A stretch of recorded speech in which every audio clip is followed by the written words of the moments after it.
yourself. Hey everybody, it's another episode of Go Flix Yourself. My name is Ben Konowitz, and with me as always is the Nicolas Cage performance in Knowing to my Nicolas Cage performance in Pig, Bradford Oman. Hey, that's me. I know things. You're knowing. And the Nicolas Cage performance in Leaving Las Vegas to my Nicolas Cage performance in Pig, Nate Loucks. Hey, I've never seen that film. It's funny. Actually, Leaving Las Vegas is much more like suitable for Ben. No, it's sad. So Yeah. it should be Nate. Nate loves it. Yeah, but Nicolas Cage is an alcoholic in that movie. Yeah, but he's also very sad. He's trying to kill himself with alcohol. See? Very sad. But Me- you do you like that film? Leaving Las Vegas is the one he won the Oscar for. Yeah. It's incredible. Okay. So you like sad Nick Cage? The point of the podcast, guys, and I think You, honestly, no, but no. For the record, for my friends, the fucking- you do like sad Nick Cage. Whatever. The idea here is I'm always supposed to denigrate Brad and then make you look better, and then I'm still the best. So I always try to pick something that is bad for Brad, great for me, and pretty good for you. And they know that, and the three of you or two of you just don't seem to get it. I think you're forgetting how good of a movie Knowing is. It's not like I said Captain Corelli's Mandolin, Yeah, or Left Behind. Oh, that's right. Or he wasn't Left Ghost Rider: Spirit of Vengeance, I forgot he was in Left Behind. Yep. or Next. Oh, that's great. I love me some Next. Oof. That was a tough one to watch. You know the best I think part. I've seen all of them. The best part of that movie is he knows what happens next. Because he's knowing Yeah. what happens next. Yeah. Fart Patrol. Hey, Brad. Yes. Welcome to the movie podcast, buddy. Thank you. Where we talk about the latest movies we've seen. We talk about some trailers. If there's time, we play a game. Yeah.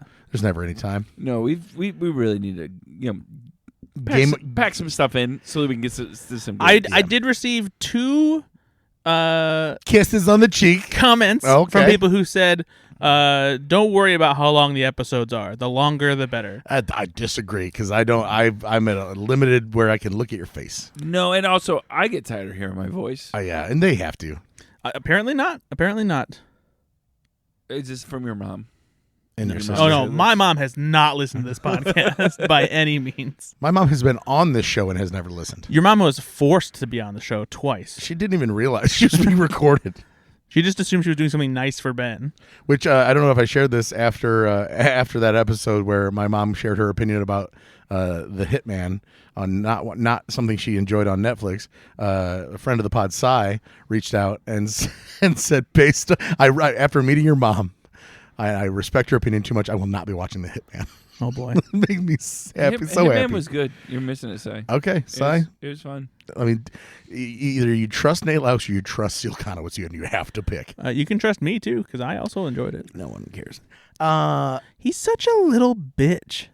How dare you talk about Cy like that? He was on this couch. No, I was not even a fortnight ago. I was looking at Nate and I was talking about you, and Nate wasn't looking at me because he's doing something on the internet and not paying attention to me. How long ago was a fortnight?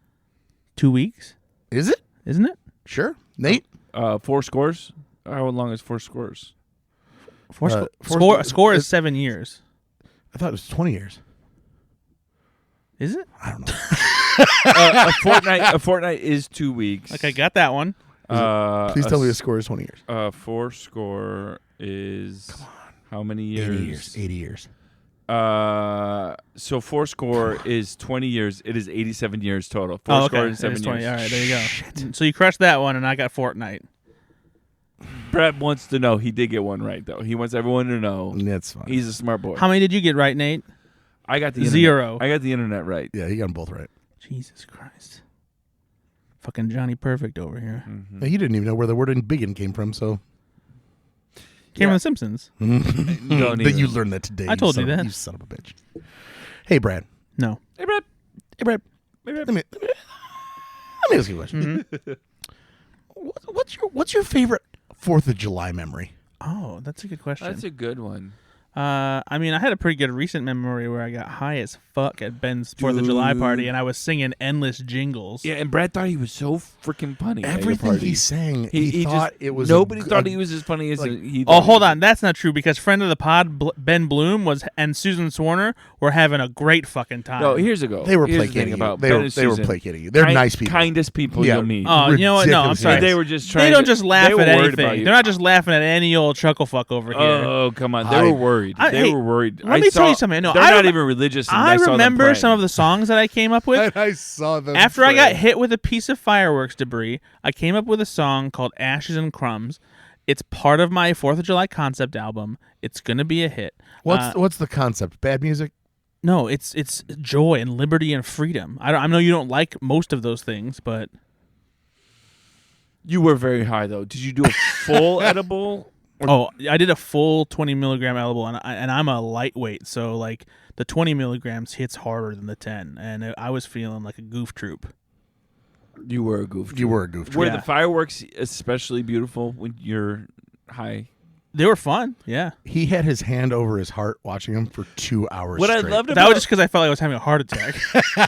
so for our listeners, Ben hosted a 4th of July party, and there was maybe, 25 of us there, 30? Yeah, 30 of us there. And what I loved about it is Ben was so dad in this. He walked like dad, like you were going back to get the fireworks like dad. He sweat like dad. You weren't enjoying it like dads don't. Like I dads was don't enjoy enjoying anything. You just do it for everyone else. I was You're just enjoying like, it, Who's though. got the next? No. What I loved about it is Ben has a girlfriend that has kids, and you had a conversation with one of the boys about opening the firework, and you're like, and it sounded just like me talking to my boys. You want to say, you know what you did? You ruined that firework because you opened them up. Hey, right? yeah. Hey, buddy. So this is a firework, and I know it's in a box, but you don't got to open that box up, buddy. It was very, very nice. It was very nice. because he basically grabbed one that you just It's like a present, right? And he's just unwrapping the card because everything in cardboard needs to be open so you get the prize inside. And so he just fucking destroyed one of these things, and it just exposes it. And I'm like, oh, hey, buddy. Yeah, no, this is one of those things you don't have to. You know what? It's fine. It's fine. But we just can't light this one, okay? Just don't do it again. Yeah, it's okay. You go sit over there. You can go sit over Sit down. No, it was. I mean, it's a lesson, right? Because you didn't know. But you were so dad at this event. It was just like Ben's sweating, going to 40 feet away to light the firework. One goes up, he comes back. We're gonna start calling you Papa K. Yeah. See, I want to be very clear though. I wasn't like my childhood when it was. If I did that, then it was like, what are you doing? That's ruined. Go sit down. Go sit down. Don't you touch another one. Seal. Look what he just did. Look what your son just did. Are you sure he's mine? That's it. Fireworks are over. This is an $87 firework. Do you know that? That is an $87 firework. I'm doing this for you. I thought you were here to have a good time. And you're ruining. You know what? You're ruining your own good time. Go sit inside. So, yeah, good times. No, my dad never did that. But Brad was high. His dad never talked to him. It's true. Yeah, I was enjoying the 4th of July. Let me tell you. It was a great party. We had a good time. Did you bring a Star-Spangled treat for us, buddy? Oh, it's not Star-Spangled, but let me tell you, it's going to have you cheering and singing in some very specific way. Ooh. I don't know what that means, buddy. I like where this is going. Be honest with you, I don't know what any of those words I think meant. he means tangerine. The movie? What? Shot on an iPhone? I just feel trans like people? tangerine. What? Is it tangerine? Why would it be a tangerine? Is it a Florida project? That's a fun flavor. You think that I would have brought a tangerine as the sponsor, flavored thing, as if it were a banana? Is it a Moonlight? Banana? Hey, what's that from? Is it banana? Is it the Lighthouse? It's from Beethoven. No. It's I brought the lighthouse, Ben. Good. You brought the seagull from the lighthouse. It's black licorice shaped like the lighthouse. Okay. From the movie The Lighthouse. Okay. Wait. Let's talk about black licorice. You probably like black licorice, don't you? I do, actually. Yeah, you seem like someone who like trash. Yeah, I know. It does. Hey, can you take tar and put it in a wax candle so I can chomp on it and make my mouth look like I just sucked off a tar monster? You know, That's what I would love. I would love it if it looked like an oil rig jizzed in my face. Hey, do you have any black licorice? Because I haven't been punched in the mouth by the shadow of death lately. You know, the movie Anchorman. It's a joke that he drinks milk in the heat. It's a fucking joke. That's your life. You're a fucking joke. You drink this. It's 95 fucking degrees out, That is- and you're hot. You're hot pocketing. Listeners, You're you probably hot don't know pocketing this, some but beans. Brad 2%, drinks milk at all times. and You fucking ask anybody whether they would rather have a cold milk on a hot day or a piece of black licorice, and they will take that black licorice and shove it right back in your face. I choose death. I promise you, the percentages are not in your favor. There. You're not even close. Black licorice Warm milk is- on a hot day is the devil's gum. or black licorice. You are wrong. Black licorice is the devil's gum. Agree to disagree. So, what'd you bring? Yodel-hee-hoo. Okay, that was just really loud. Well, I brought a little treat. They're called yodels. Have you ever had a yodel? No. Nate and Ben, there's one for Ben and one for you, so go ahead and take the package. I just really don't want to. Here, it's a package of yodels. You'll see what yodels are when you get them. Don't look at the... Actually, I'm going to tear the top part off so you can't even see what the flavor is. I'm just going to give you the container with the yodels on them. Here you go. Give Nate his yodel. I don't know if I want a yodel. Trust me, you want a yodel, Nate. You're going to fucking love this. You're going to jizz all over yourself. These are just either Little Debbie Swiss rolls or ding dongs. So, first of all, ding dongs are round and flat. So You're thinking of ho-hos. ho-hos. Yeah, maybe. This is either a Swiss thing. Where's yours? I've already had them, and there's only 2 in a pack. I didn't want to open up a second pack and have 2 yodels to Yeah, myself. it's a ho-ho, Brad. So it's not just a ho-ho. You brought me a discount brand ho-ho. This, No, not first of all, because it's vanilla on the inside. Like all of it's vanilla. so Nate is getting closer. This is a very specific flavor of yodel. It's a new flavor. You're right, though, that It's yodels called Little Debbie's Swiss Cake Mix. Yodels do not come from Little Debbie or Hostess. They're their own brand. I believe the brand is Drake's, if I remember correctly. Oh, freaking diss track. And so, what do you think of the yodel, Nate? It's okay. It tastes like off-brand chocolate. It's not off-brand. It's Drake's is a brand name.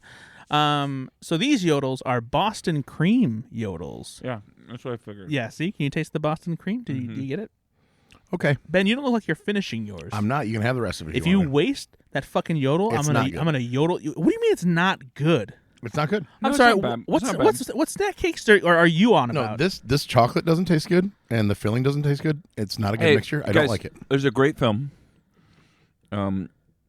I'm going to connect this to our SNL podcast at 10 to 1.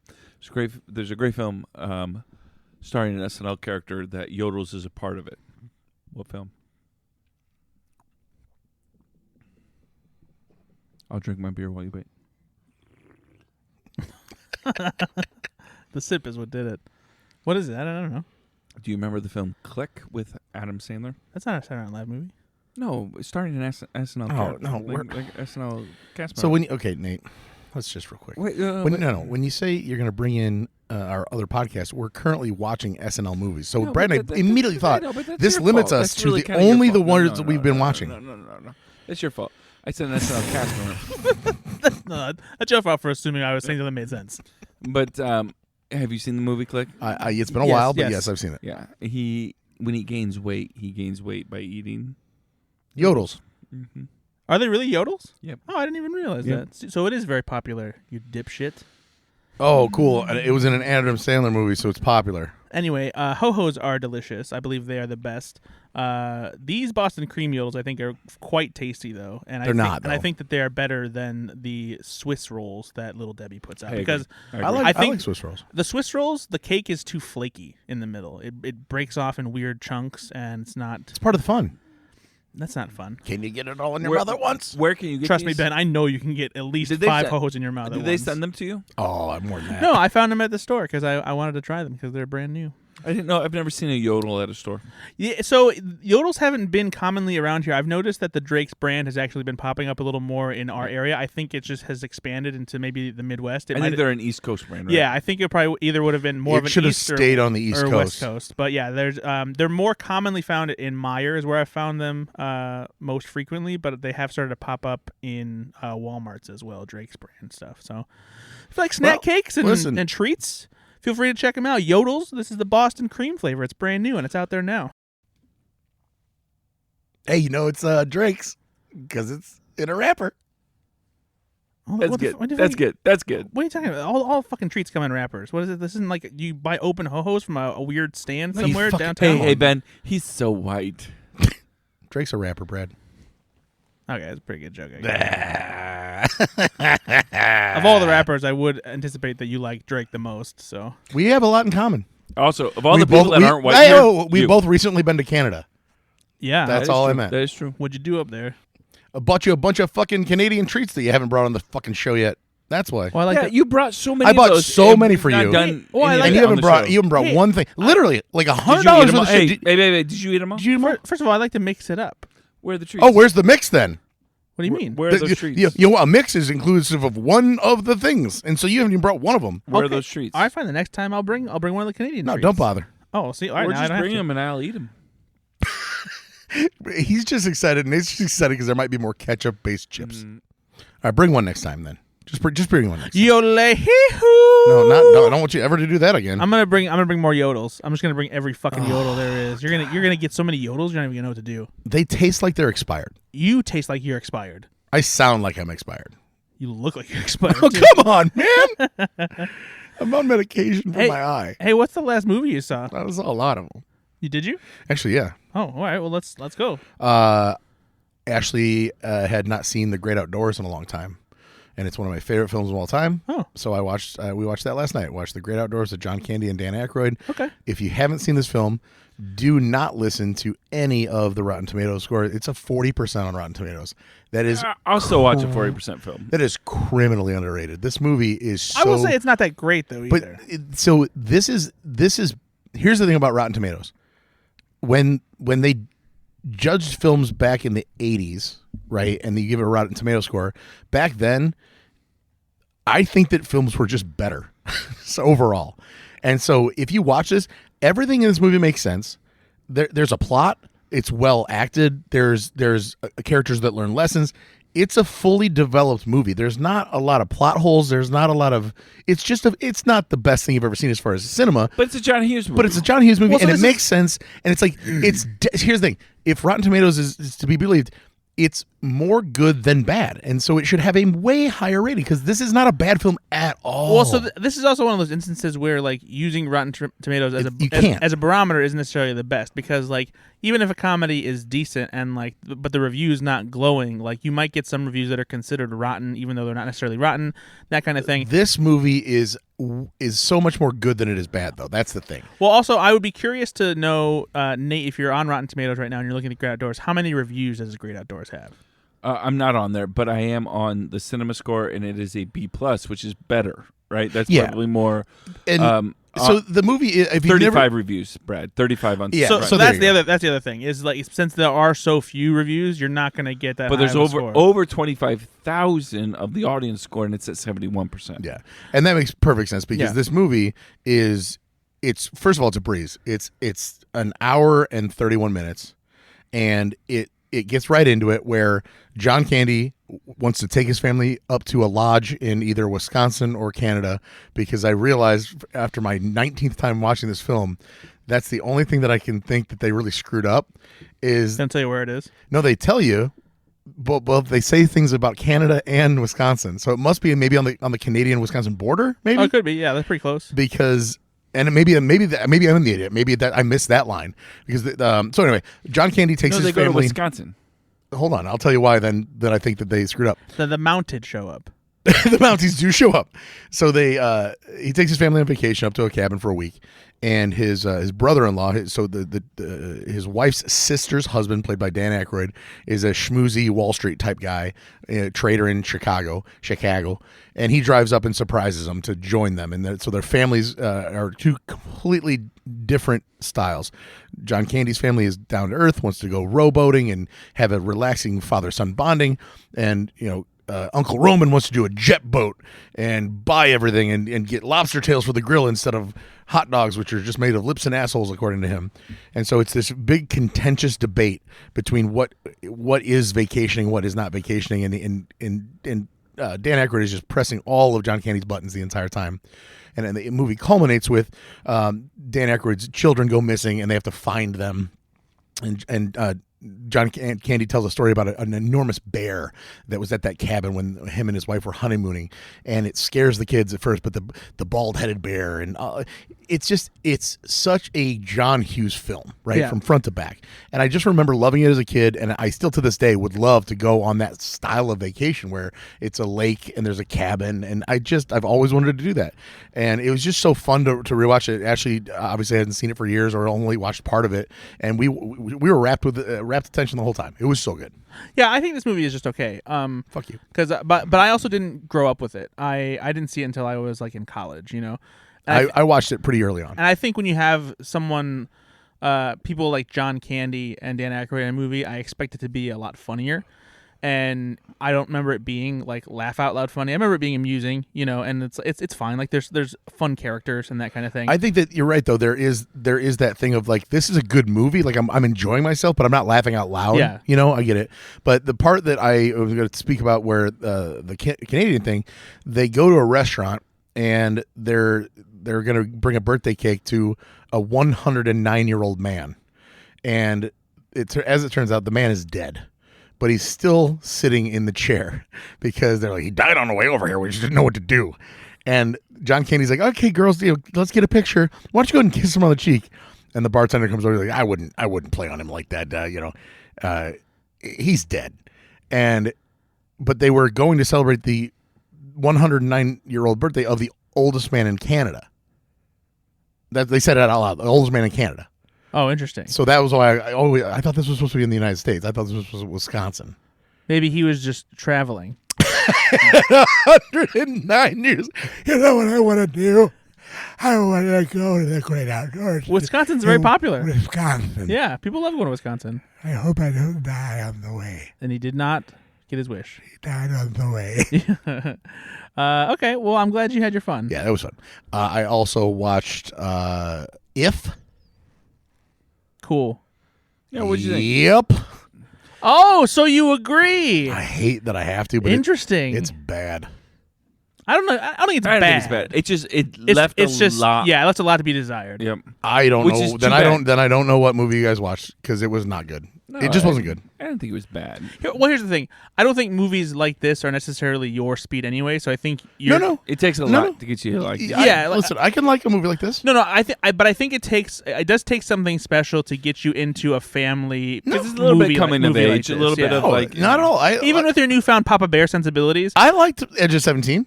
that's not. It's coming of age. No, it's coming. No, Brittany just said coming of age. It's No, but this has elements of like a family comedy, like a. but also like of a girl trying to deal with hard things as she's getting older and things like that, and like it's just No, I get it. Listen, I get what they were trying to do. It was just a big swing and a miss. The mechanics of the movie don't work at all. Yeah. Ryan Reynolds should never have been he was not the right character. character. Yeah. That's an insane thing for them to do in this movie. Agreed. It's such a jarring thing. Yeah.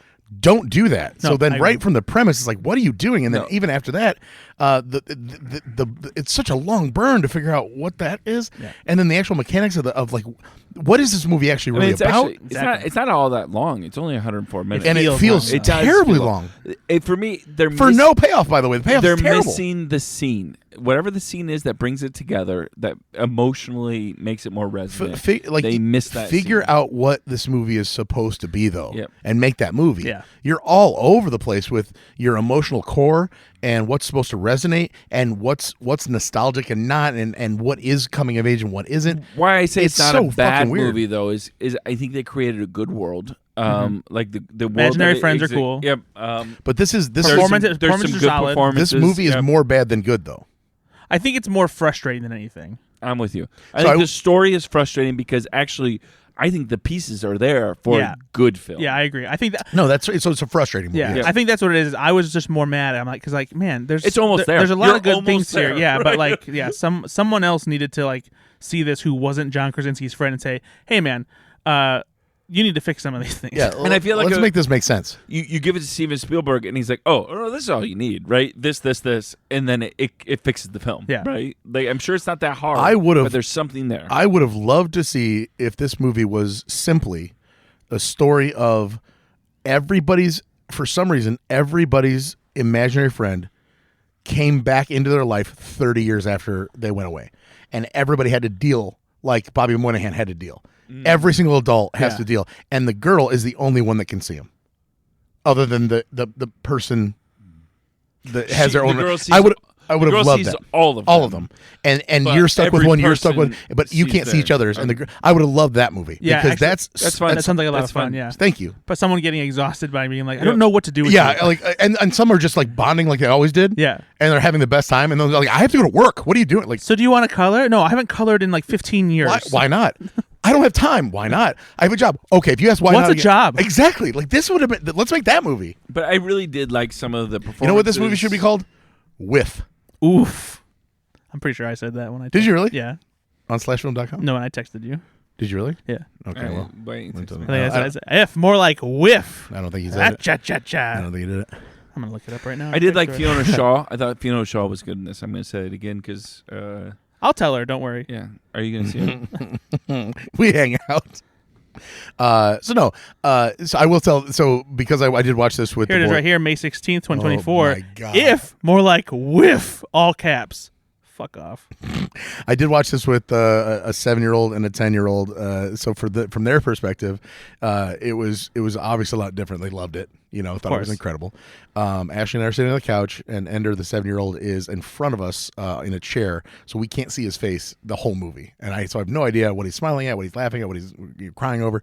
And so there's a point in the movie, and this is not a spoiler, where you think that maybe all of the imaginary friends have gone away. You know, not died necessarily, just gone away.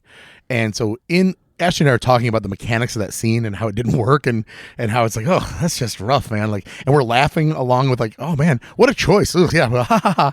And Ender turns around with these huge tears in his eyes, and he goes, "What if all your friends died?"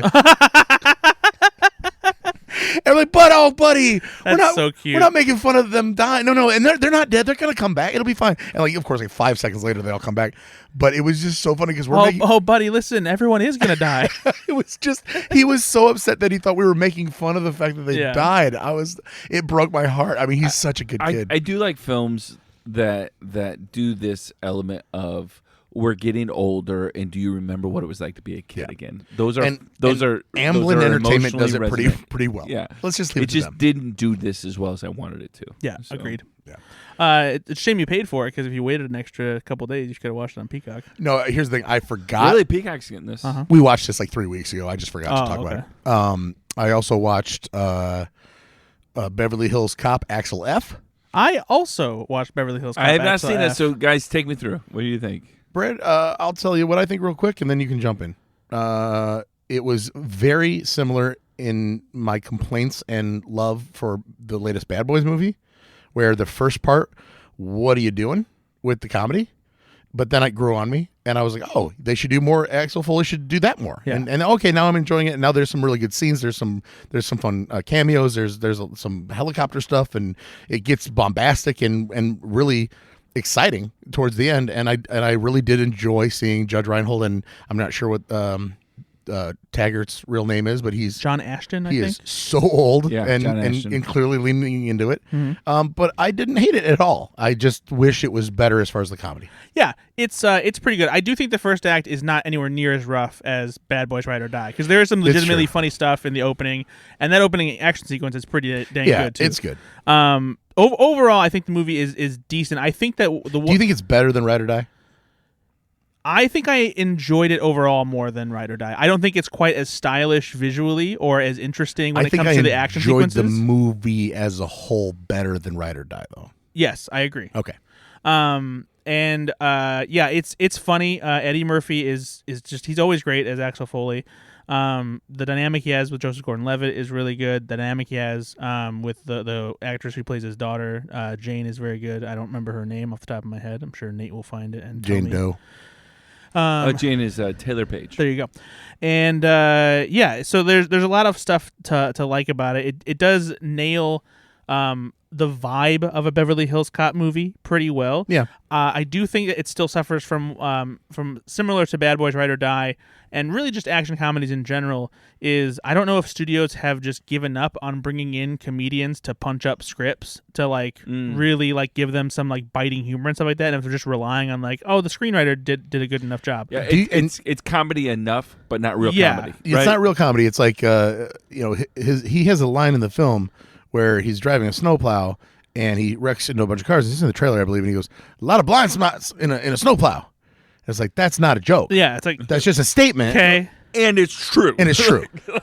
So there are things you could do there if, I don't know, anybody that was a comedy writer could look at that and be we could make that better. Yep. Yeah. I wish they would have. No, those action films in the 90s, particularly, the Will Smith type of action films, a lot of them did have comedy. Martin Lawrence had such good comedy. Yeah. They were comedy films as well. And it used to be I just don't know if it's not as prominent anymore. Comedians used to get jobs being hired to specifically be in a room with other comedians and add jokes to scripts that already regular existed. Scripts. And I wonder if the studio notes and the director, and they sit down and they go, well, no, we're not trying to be 21 Jump Street. This is not a comedy. Sure. And so they don't want to do that. And you're like, well, no. It doesn't have to be that. A laugh every second, but the ones that are there, make them hit, You've got 17 jokes in this script. Why not bring writers? Yeah. And pay them a decent amount. And then it's you got a 90% on Rotten Tomatoes instead of a 70. Yeah. I agree. And I do feel like that these days that is worth it. Yeah. And I think that for me, maybe the biggest miss in this movie, and they realize it at the very end, I think, is because Taggart is now the chief of police, and because Judge Reinhold spends the movie pretty much out of it. Absent. You don't get the flavor of what Beverly Hills Cop was, of having Axel interact with those two characters who, even when they're on the same sides, they're still at odds with each other and have this great banter. And they try to replace it with Joseph Gordon-Levitt and with other assorted characters who engage with Axel. Spoiler alert a little bit, at the end of the film, the three of them are in a car together. Right. And it feels very tactile. Exactly. It's oh, wait a minute. We never did this. We should probably do this. Them. Yeah. Yeah. And so it's, I think that there's a little bit of secret sauce that's missing to make it work. I think maybe one of my favorite things about the movie is the score. Because Lorne Balfe did the score for this. He's done tons of stuff. One of my favorite ones that he did was the original Mission Impossible movie. He did the score for that, and he does a fantastic job of bringing the synth soundtrack back in a way that still has contemporary edge to it. It doesn't sound. I mean, of course, synth is always going to be 80s. Yeah, but it's slowed down. There's more bass to it. He does a lot of cool riffs on the Axel F theme while still using the theme properly. Good. Do you know what other score he did recently? Hereditary. Bad Boys, Ride or Die. Oh, well, there you go. There you go. He's the not Hereditary action comedy. The guy. A24 film and Argyle. Okay. Well, Ben doesn't like Argyle because he's dumb. Argyle was fun. Yep, it was. It was not. But I think Beverly Hills Cop Axel F is solid. I enjoyed it. I didn't love it, but I didn't hate it. Did you, Joseph Gordon-Levitt? Hey, that's fine. I'm more Joseph Gordon liked it. Oh, okay. I love when you get the little bit of Eddie Murphy, where it feels like he's riffing even though he's not. One of my favorite moments he has is when he gets arrested by the two lady cops, and he's making fun of the car. He's like, yo, the Lego cops, and he gets in and he's like, you got enough room back there? I'd move up my seat, but I don't really wanna. And they both just laugh, and Eddie Murphy's in the back. He just goes, okay, all right. His comical, condescending laugh along is some of the best work really he does. Is, Nobody does it like Eddie Murphy in that way. Yeah, that was very hilarious. funny. What else did you watch? Let me see here. I did watch my assigned movie, but I watched it immediately. So then I've got so many more in here. What else did I watch? I watched.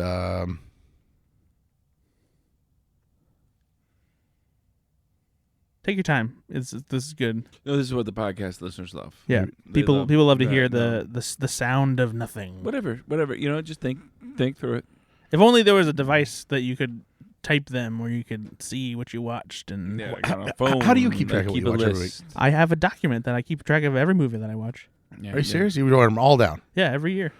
Every time that you watch a movie, you sit down and you watch. You just like make sure you update it. You never miss. Right? Sometimes I forget. You never miss. No. Sometimes I forget when it's a movie that I have on in the background that I've already seen. But if it's a movie that I actively go out of my way to sit and pay attention to, I write it down on the list. I introduced Ashley to Mystery Science Theater 3000, the movie. Oh, that's fun. Yeah, it was a good one. Is that the first Mystery Science Theater 3000 thing she's ever seen? Yeah, she knew about it, but she'd never sat through it. Yeah. She didn't really understand why I was laughing so hard. And I get it. It's Mystery Science Theater 3000. I think it's a decently acquired taste. Like if you're being introduced for the first time, it's kind of like what is this? Oh yeah. But man, This Island Earth is the crazy stupid movie they make fun of, and it's just so good. So yeah, that was really really funny. And then I watched The Firm with Tom Cruise. Mm-hmm. Because last week I was assigned something about a jury. What was it? Time to Kill. No, that's what it was called. It's called something about a jury. It's something. It's a Bonnie Raitt song. Yeah. Now, Something about a jury in the South. Let's give them something about a jury. I know you love Talking about judge. you love your Tommy Cruise. I call him Tommy. Yeah. So you don't love Matthew C as much, but what's the better film? It's okay. You can hurt my feelings. The Firm is a kind of different It movie. is a different. Yeah, because The Firm, even though it deals with a law firm, it's not a courtroom drama. No, not at all. Have you ever seen The Firm, Nate? Mm-hmm. Yeah. Brad? I haven't seen it in years though. I actually just saw it for the first time. I might rewatch it like this week. last year, I think. Oh really? Yeah. So I'm gonna keep going down the Grisham train here because I'm really now back into these and I haven't seen them all in a long time. Grisham train's my favorite sexual position. It's where you read a book during sex. Yes. And they're all courtroom dramas. Or is it just when you go, I object? Oh no. Anyway, so yeah, the firm it's not a courtroom drama. It's about a bad law firm, and Tom Cruise is a young lawyer that is top of the class, and he joins this Memphis law firm, thinking his life is going to change for the better. And spoiler alert, it changes for the worse. Incredible performance that I forgot about by Gene Hackman. Mm-hmm. Oh. That guy. Oh, he could act. my God, dude! I would say he's got a future. He does not. He doesn't. For a guy that no one, even in 70s standards, would be like, hey, there's a handsome fella. Like, not one woman has been like, Gene Hackman, sex symbol. I guarantee you there's somebody out there. Okay, you know what? I have a girlfriend. Who would just go to town on Gene I have Hackman. a girlfriend, so I will overruled, okay? That's fair. But he plays kind of a playboy in this role, in his 50s probably. Or late 40s, and but he chews a little scenery and he's having some fun. Wilford Brimley is in this film as an enforcer role, which is like way pre-diabetic Wilford Brimley. It's just fun to see a lot of these actors that I've had reverence for over the years. Ed Harris, isn't that right? Ed Harris is there, yeah, as an FBI agent. Is it Donald Sutherland? No, who else? David Strathairn. David Strathairn, that's right. Gary Busey. Mm-hmm. Yep. Holly Hunter. Yep. No, this is a great cast. I'm looking through it right now. Even like guys like Dean Norris, that are playing bit parts, but like that's a and Cruise is Cruise. It's young Tom Cruise. Hal He's Holbrook doing is great. A great job. Hal Holbrook is awesome in this. I love Hal Holbrook. Southern, important. What man. a great character actor Hal Holbrook was. Yep. So I loved it, and that again, it makes me think. Okay, I do really want to watch like Runaway Jury, and I want to watch The Pelican Brief. I don't know, I can't remember the other ones off the top of my head, but he's got Rainmaker, three or four more. Rainmaker, with DeVito and Matt Damon. The Client Grisham. The Client, yep, is Tommy Lee Jones, and that All is. Right, let me read you the films of John Grisham. So The Firm was his first one, then The Pelican Brief, The Client, A Time to Kill, The Chamber. What's The Chamber? It's a 1996 film directed by James Foley, starring Chris O'Donnell. What happened to Chris O'Donnell? Gene Hackman. Batman Forever. That's what happened to Chris O'Donnell. So yeah, I don't remember that film at all, but I want you to watch it. I'm going to assign it to you. The Chamber. The Chamber. Yeah. The funny part is that we try to give movies that we've seen and like, and he's like, I don't remember it all, but I'm going to give it to you. The Rainmaker. Yep. The Gingerbread Man. Is that real? Are you making that up now? Yeah. No. It just sounds like you're like, these are John Grisham novels. Tell me when I'm starting to make them up. Directed by Robert Altman. Starring Kenneth Branagh. Robert Downey Jr., Daryl Hannah, Tom Berenger, and Robert Duvall. Yeah. This seems like a film I should have heard of.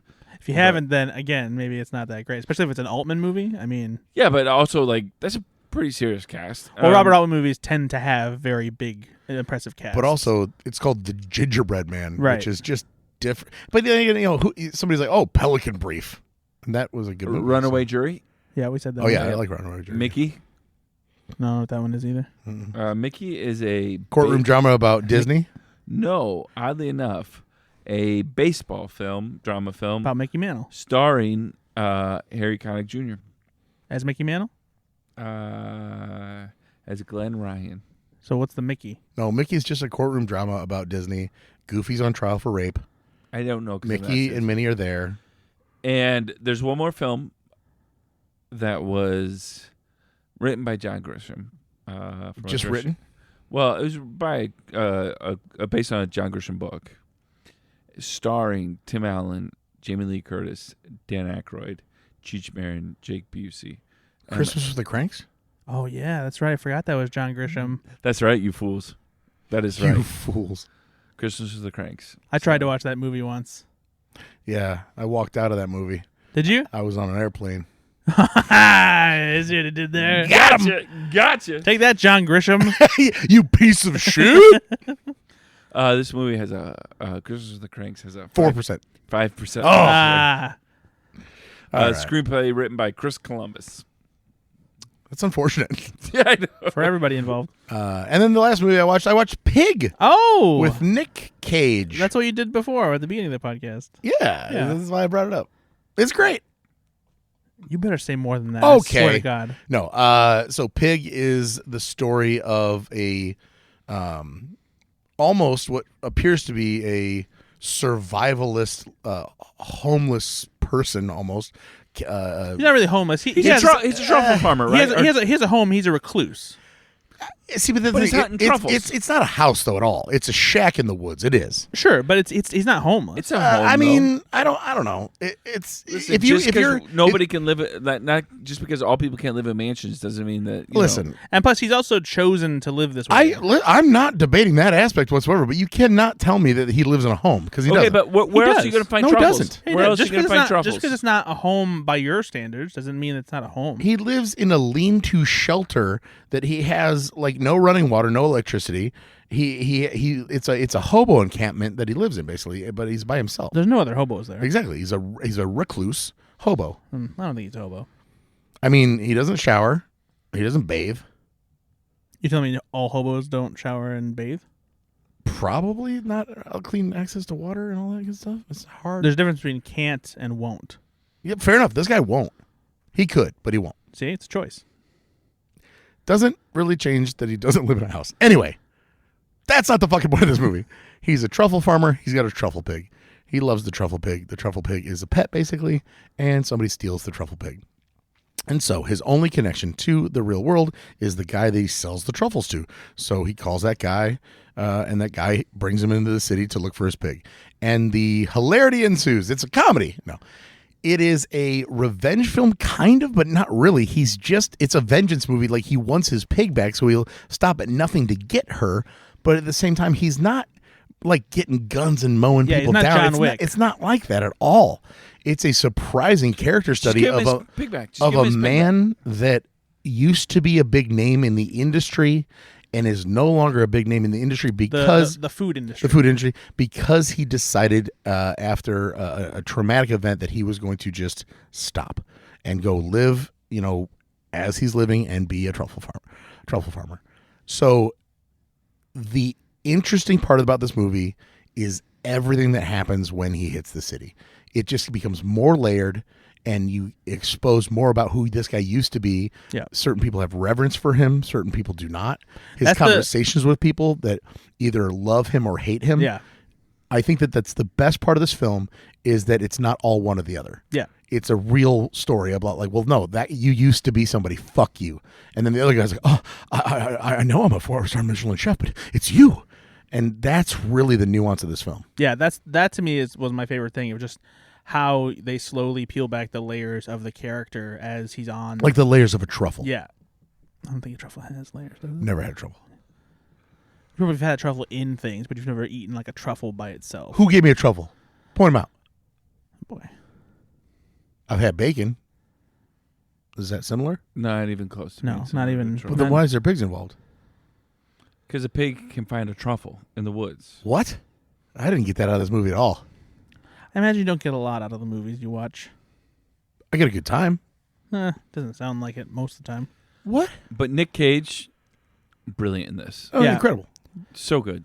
Yeah, this was, I felt, an Oscar-worthy performance. I think that's That's I fair. think I think in many ways this film I thought it was directed well. I think this Yeah. film is. It's also a quick hit. It's like 90 minutes long. Mhm. It's not long. For those curious, it's directed by the same person who directed A Quiet Place Day One. Michael Sarnasky. Yeah. Watch this film. Sarnasky. Watch this film. It's on Hulu. It's really, really worth your time.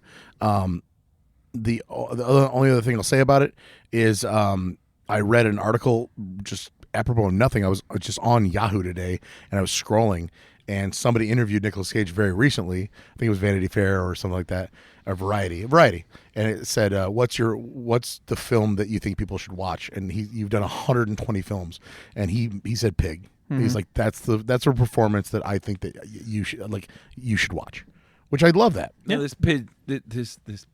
This film was not commercially successful, right? Because it came out in like July 2021. People still weren't going to the movie theaters or anything. I think it released maybe on Hulu. This is default underrated but because that's of a what I'm lot saying. of factors. So people didn't get to see this film much, but it only had a budget of $3 million. Kudos to the filmmakers for this because that is a cheap film to do all what they did with this. Oh, yeah. And especially how much they did with that, by the way, because Yeah, after that's what I'm saying, $3 million knowing budget. that number, and they go into Portland and they shoot scenes in restaurants and they shoot scenes. I mean, it's a real movie. This isn't a $3 million budget because they were in the cabin the whole time. There are 19 to 30 scene changes. Like they're in houses and mansions, and they go to restaurants and back alleys, and there's a lot of setup here. So that's really impressive, Does actually. Nicolas Cage, because you know a little more about the industry, Brad, does Nicolas Cage sign off on this free? Does he just, because $3 million isn't covering his Does he get a salary. percentage of the grosses on this? I mean, because they didn't make him any. What's his deal specifically? And how much went to his agent? Or just why would he do this film, kind of, right? It's the same reason a lot of big name actors do movies that have smaller budgets. If the script is interesting enough, they're willing to take a pay cut because it's just a character that they're very interested in. It's a story that they like, and they want to help get it made because they think that it's just that good. That's how a lot of movies that play at film festivals like Sundance and stuff like that end up getting big A-list cast members because they're willing to take a pay cut to tell a good story and do something that pushes them as an actor as opposed to just being a paycheck. And that being said, specifically Nicolas Cage, in his later years now, he's really leaned into, if it's interesting to me and I think that it's a choice and I can act and have some fun with it, he's going to do it. He actually has had an interesting mix because he does do that still, but then he also still takes the paycheck for shitty movies because he had some tax issues. 100%. Yeah. But I think that Nicolas Cage was for every 3 or 4 shitty Nicolas Cage movies that he does, there's like a 5th one that's like, oh, okay, there's Nicolas Cage. I'll tell you this. This was a string of 3 great movies by Nicolas Cage, though. Willy's Wonderland, which I loved. Did you guys see Willy's Wonderland? Yeah, he plays pinball. Pig, and The Unbearable Weight of Massive Talent. 3 Cage movies in a I haven't row. seen Willy's Wonderland, but 2 of those are definitely good. So, You should watch Willy's Wonderland. It's very interesting. He doesn't say a word. Oh, yeah, I remember hearing about that, yeah. But it's fun. It's a fun film. Yeah. So those are 3 films he did in a row that were great. There you go. That's what I watched. What'd you watch, buddy? Well, I watched Axel F. We talked about that. Yeah. What'd you think? Just kidding. I watched Purple Rain for the first time. The Prince film? Yeah, for the first time ever. Why? First of all, it's the 40th anniversary this year. I received a copy of it on 4K, and I had never seen it. So I was 4K is like Roku or another streaming service. This film has a 71% on Rotten Tomatoes, so it's not like not even gonna give me that terrible joke. film. It's not a very good joke. Everyone knows what 4K is. No, the way you said it though, you said 4K. I know, but So How would you say it? I was trying to be kind to move Like past you said it like FORKAY, like 4K. No, 4K, as in the number 4 next to the letter K. Agree to disagree. Like when you buy a 4K TV. Agree to disagree. Anyway, I hadn't seen it. I've never seen this either. Very familiar with the soundtrack, as it's full of Prince bangers. Prince It really is, Prince honestly. Prince bangers, also my favorite porn star. But no, it's this is a very 80s movie. It is No. it is super camp, super melodramatic. Like, I could easily see someone doing like a parody of this movie. And so, for the listener and Ben Konowitz, and my friend Liz Bernanke would hate me. What is this? Who is Prince? I don't know anything about this film. So Purple What Rain. is it? Purple Rain's a movie that was basically built around Prince and his persona as a musician. He plays a character who is strictly known as the Kid, who is like playing in this club in like downtown Minneapolis, Minnesota, and he's very good. But then he's also kind of like in competition for like spots at the club. He's kind of struggling because his family life is really dysfunctional. His dad's an alcoholic and very abusive to his mom, and he's in competition with Morris Day, who basically plays a very exaggerated pimp version of himself of the time. Yeah. Morris Day and the time. Yeah, because they perform Morris Day and the Time songs, and his character name is Morris Day. but Morris Day is like, he's really hamming it up as like this pimp-esque villain who is like, he not only is a performer, but he's also like kind of like a producer too, and he's just a real like slick hustler kind of guy. And so then there's this young girl who's like 19 years old. She's coming in. She's trying to become a star, and her name's Apollonia, and her real name is also Apollonia. A lot of the people in this movie did have their own name. And so she's trying to be a star, and the Kid kind of takes a liking to her, but then Morris Day offers her the opportunity to like join like this girl group, and so there's tension and like there's jealousy and there's this romance between them, but like there's this really melodramatic back and forth, like the main struggle for the Kid is that he's starting to show like the tendencies of like his father, who also was a musician and like but didn't make it, and so like that's what he's worried about mostly, and so he's also shows a little bit of a darker side, and it's very melodramatic, very very campy. Prince has this like magnetism about him, like this just inherent sexiness, which is very strange when you watch him in this movie because he looks like a drag queen pirate. and I mean that with all due respect. I do. Yes, somehow you're attracted to it. The fact that he was able to be that sexy and confident, like wearing a puffy white shirt and like a purple suit and all this. Him and David Bowie had that same kind of vibe where it's like, yeah, you just exude confidence and sexy, even Exactly. though you're And dressed like that. Yeah. And it goes against every conventional reason. Because I watch Prince's performances playing the guitar and shit, and I'm like, fuck yeah. No, the way he moves, the way he plays instruments, like the way he sings, like he's just electric. Like you can't help but be like mesmerized by him. Here's a funny fact about this film I just learned literally right now as I wasn't listening to you. After the success of his album 1999, Prince confronted his then manager Robert Cavallo and told him he would not renew his contract with him unless he got to star in a studio film. Every studio that had met with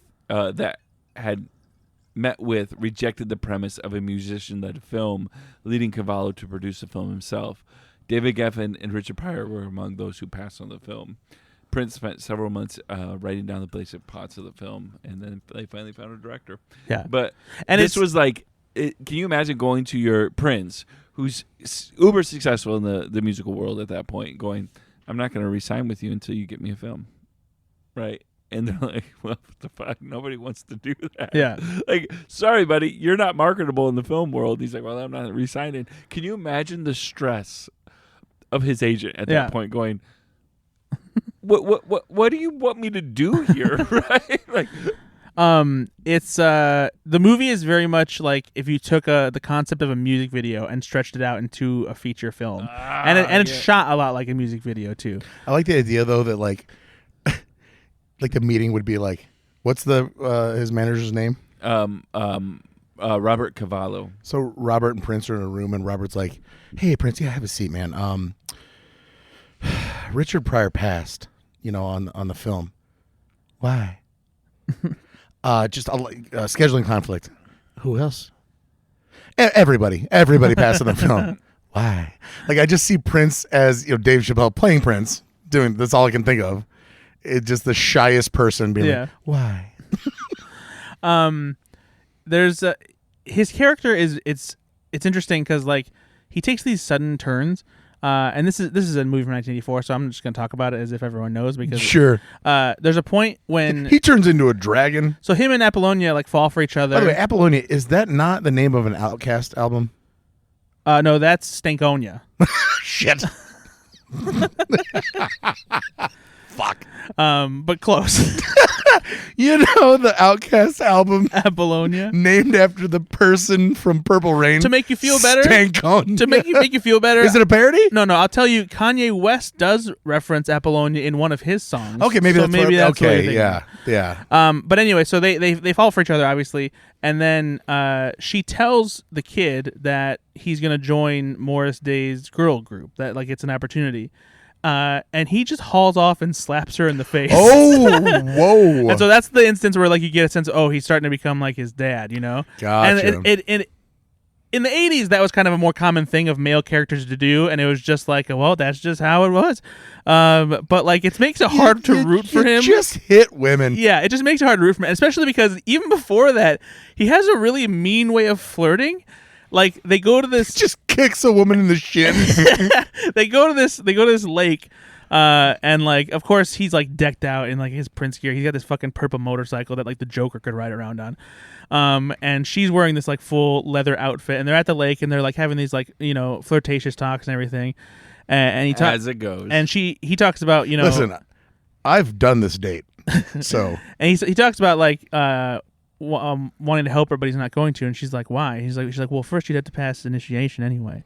He's like, what's that? It's like you have to cleanse yourself in in Lake Minnetonka, and so they're there, and so she's like, so she starts taking off her clothes, and she gets in the lake, and then what happens? It's freezing cold. Okay, and she gets out of the lake, and he's like, well, there's a problem. He's like, that's not Lake Minnetonka.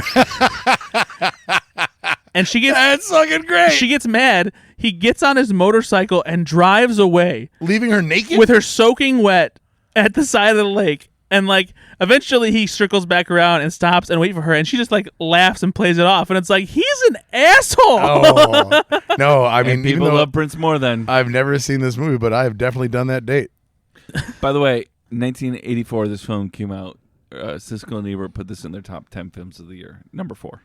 I feel like that's number 5. A bit much. It's nice. It's a different time, Brad. It really is. Amadeus was number 2 that year, by the way. So it was behind. Was Ghostbusters number 1?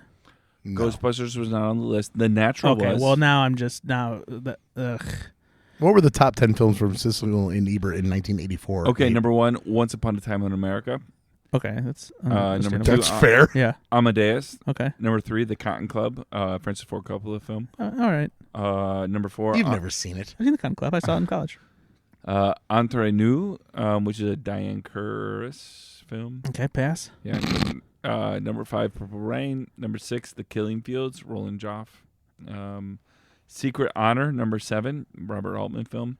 Number 8, A Passage to India, a David Lean film. Number 9, Mickey and Maude, a Blake Edwards film. And number 10, The Natural, Barry Levinson. Okay, well, I was asleep for half of that list, so. No, the fact all those films are like, not heard of. Yeah, the fact that Ghostbusters isn't on that list, like, if you go to hell, Siskel and Ebert. Wow. No, but now I will probably watch all those movies. I do love it. But yeah, so Purple Rain, it's interesting. Yeah, all right. Yeah, it sounds great soundtrack. Oh yeah, I was going to say course. soundtrack's going to be the. What else did you watch? The other movie I watched was a movie that I was assigned by my friend Nate, and a movie that That's me. I was shocked. That's me. I was shocked. What part about the movie shocked you? To receive this movie from Nate. Really? Yeah. I've seen this movie. This does I saw not this- feel I know. like a Nate Loucks movie. No, but I had to see this film in my filmmaking class in high school. I took a filmmaking class in high school, and They let you watch this in high school? yeah, I mean, watched from this the film. technical standpoint, No, I understand like what it but teaches you. thematically, Yeah. holy shit. But this Anyway, is, let's talk like about it. so this is 1999. So this film came out somewhat. 1997. No.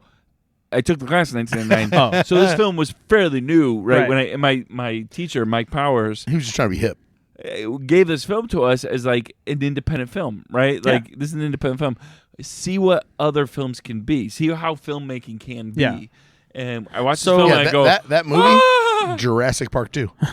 So we're talking about Cube was the movie that Nate assigned to me. A very un-Nate Loucks movie. This would be a movie that Ben would assign to This me. film has a cult following, though. This film is It like, does. yeah. Yeah, it's very popular in the indie sense, and there's a lot to admire about it because it kind of has a Saw vibe to it. And, Escape room. yeah, style very song. very low budget, unknown cast, not the best actors. No. No, not at some all. would say poor. Yeah, it's not. That's not why you watch this film.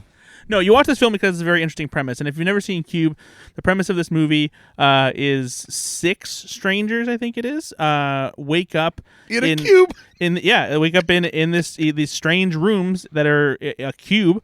They have no idea how they got there. They just like some of them remember the last thing they were doing, and they're stuck in there. And there is a door on each side of the cube room. And you go into it, and it could be a trap where you get cut up into tiny pieces or blasted with fire or suffocate because of gas or something like that. Or it's a safe room, and It's full of puppies. and you can go through.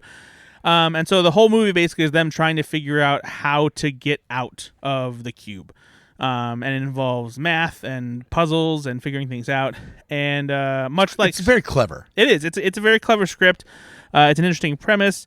I do wish the performances were better because they are not great. It's such a low budget. The budget thing, was though, $300,000. Yeah. yeah, so- it's just and it kind of takes you out a little bit, like Sure. because it's very hammy. You just admire what they were trying for. Well, Yeah. some of the special effects is like not terrible for a $300,000. No, they're totally solid. And if there's one thing I appreciate the most, it's just the how economical the set is because each room in the cube looks exactly the same except for the lighting in it. It could be red, it could be green, it could be blue. It changes depending on what room they're going into, but otherwise it's exactly the same because you can't see the traps in the room until you walk into the room and like a panel opens somewhere and reveals it. So they can reuse probably 2 rooms that they built and just keep reusing them and just changing the lighting. It's really brilliant. I gave this film to you because I thought you would like the mechanisms of the film. Yeah, right? I Like really how did. it's made, these kind of things. Especially Did you for see an independent the film. sequel Hypercube? Is that really? Yep. No, Yeah. I did not see that. I saw that listed on Amazon and I was curious if it was any good. Have you seen it? I've not. Oh, okay. They also did a remake in 2021. Starring Ice Cube. No, that's not No, did they true. really? They did, yeah. It was, and I don't know if it was Korean or Japanese or Chinese, but I know it's Asian cinema. So it's not like an American remake or anything like that. Oh, that's interesting. But yeah, so Cube, pretty good. I was interested in it, and I was surprised to get it from Nate. All right, Nate. What'd you watch this week, buddy? I didn't watch a ton. I just watched 2 films. The first one I watched was The Real Bros of Simi Valley, the movie. Oh, this is a movie? Yeah. Oh, I thought it was a TV show. No, it is a movie, and it's based on a TV show or it's like an internet show. Oh, okay. YouTube, something like that. That Jimmy Tatro wrote and directed. And For those who don't know, Jimmy Tatro, he has a role in 22 Jump Street, and he was also the star of the Netflix series American Vandal, and he appears as one of the leading characters. would you in call him a character actor? What would theater you call camp. him? Yeah, Not probably. Maybe. Yeah, not Not yet. entirely. Like Too early of a career. But I love him. I he's find been him around for a while. He's just not very well known. There's something about me, or something about him that draws me to him. Yeah. Like he just makes me laugh. He's got that quality to him.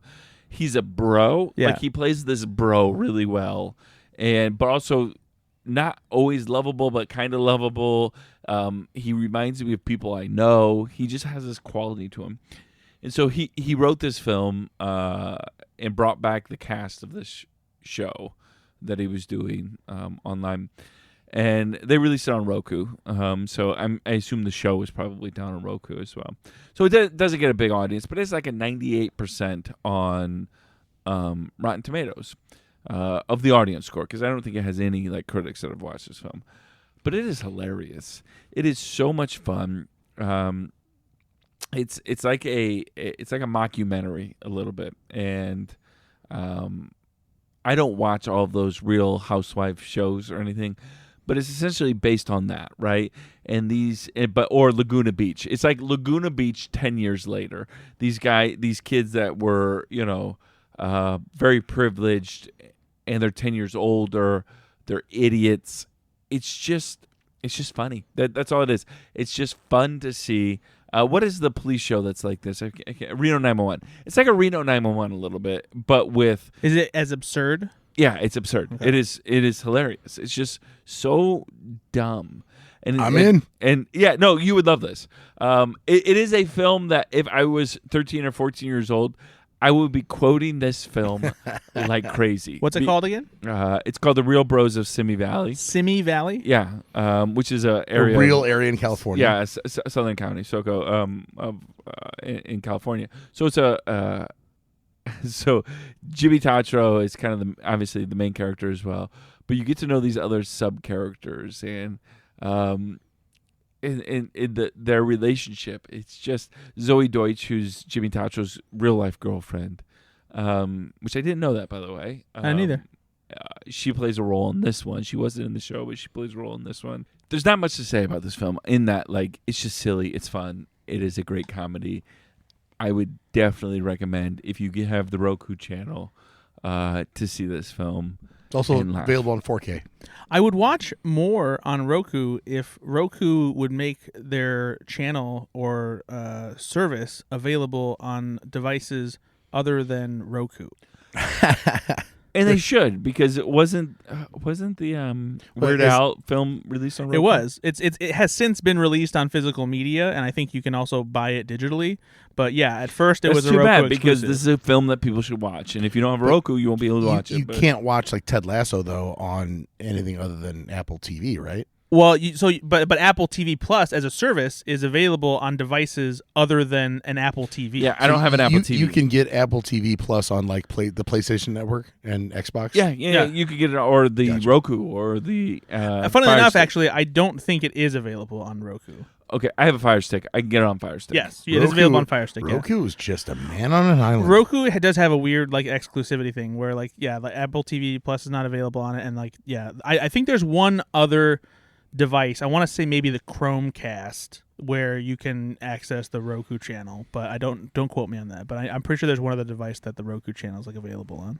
All right, what else did you watch, Mr. Nate? I was assigned another film, a 1997 film, starring the great John Cusack and one of my favorite actors of all time, Alan Arkin. I love Alan Arkin, and Dan Aykroyd and Minnie Driver. Big crush on Minnie Driver, always. Big crush on Minnie Driver. I fell in love with her in Good Will Hunting. It was a little weird because Minnie Driver has an American accent in this film, and bring the British accent. I know you don't like British accents. I hate them. And that's why she's the most attractive she'll ever be in this film. Oh, really? Because give me the Minnie Driver with a British accent. Who do you like better, Minnie Driver or Baby Driver? I love Baby Driver. Why do you keep supporting Kevin Spacey? You didn't do anything wrong. So, I don't know why that made me laugh so hard. Grosse Point Blank, which is... Yeah! Like For the record, Kevin Spacey's a piece of shit. Hitman 90s comedy. Black you comedy, can't go wrong. Black comedy, almost rom-com-y at times. Yep. Very Cusack. This is very Cusack. It is so Cusack. And I watched this film like, I don't even know how to describe this film. Because I went into it expecting it almost to be an action film. It's definitely not an action honestly, film. You know what it is? It's kind of in the vein of Hitman. A little bit. Yeah, I get that. Yeah. Agent 47? If you talk about that stupid fucking video game franchise, whenever I bring Timothy up Hitman... Oliphant, that reminds me of... They're just two hitmen. That's the only crossover, Brad. Why would you think that Timothy Oliphant's character of Hitman, Agent 47 Hitman, from the PlayStation series would be like Grosse Point Blank? This is why... You're interrupting Nate's time. No, I'm not, because he gets to keep going. This is Nate's time. I'm going to cut you off later and make sure that you don't talk. Nate, continue. So just like the first film was going to a 10-year reunion, this film is also going to a 10-year reunion. And John Cusack's character, who is an assassin, a paid assassin, is going to his 10-year reunion in Grosse Point, Michigan. And the whole point is he's going home, right? But there's this juxtaposition of an assassin going home. Dan Aykroyd is also an assassin who wants to essentially unionize the assassins. He plays this kind of sub-character that keeps John Cusack's character connected to the assassin world. He's like the foil. It reminds you of there are actual stakes that John here. Cusack, or else you're just, because most of John Cusack's lines and his plot is involved in making peace with the place that he grew up in, with the girl that he liked, these kind of things, friends that he had. Clearly, nobody remembers him because he left and joined the military and disappeared. Yep. Another person in this that I really liked was Jeremy Piven. Yeah. This is pre-douchebag Piven, where Piven's almost a nerd. He is, and he plays it so well. Like, I love Jeremy Piven in this. The kind of guy that was a nerd in high school, that grew up a little bit, got a little thicker, and now he's not so much of a nerd. He could probably get a girl, but he's still nerd on the inside. Still wants to be a part of things, though. Yep. Still so much wants to be a part of things, so much. So this film had me laughing, but more than that, it had me interested. Like, it was just a lot of fun. It just kept going. The scene with... And John Cusack, again, I'm going to say this, was just fantastic. He was delightful in this film. The scene with Cusack and Aykroyd at the diner. Yes. With the guns under the table. In just their dialogue, right? And it's so snippy, and it's and they're getting heated. They don't trust each other. And but then they're not getting heated. I love that scene so much. It's a great tension builder, and you think anything could happen. It's just a lot of that film overall is a bunch of fun. Joan Cusack plays, John Cusack's handler. Yep. Basically secretary. Yep. We're going to set these things up. Just a great cast. Yep. And a lot of fun. Hank Azaria's in this as well. It was just... It's just a good 90s, If you want a film that is fun to watch... This is not a rom-com. This is not an action movie. This is not a thriller. This is a John Cusack film. Yeah, but it is all of those things in one. Like, if you're expecting a serious film, there's high fidelity with high caliber. But it's also not. It's like 106 minutes. It's not super long either, so you breeze through it. A lot of fun. No, it is. Love this film. Great recommendation. Thank you. Appreciate that. Wow, great recommendation, Brad. I got a great recommendation. Also, love the soundtrack to this. It had some really great, Purple Rain, funnily enough, is also on the soundtrack. Joe Strummer. If you guys know who Joe Strummer is, he did the soundtrack for this. He came up with the songs. Joe Strummer was, I think, the drummer for the Clash.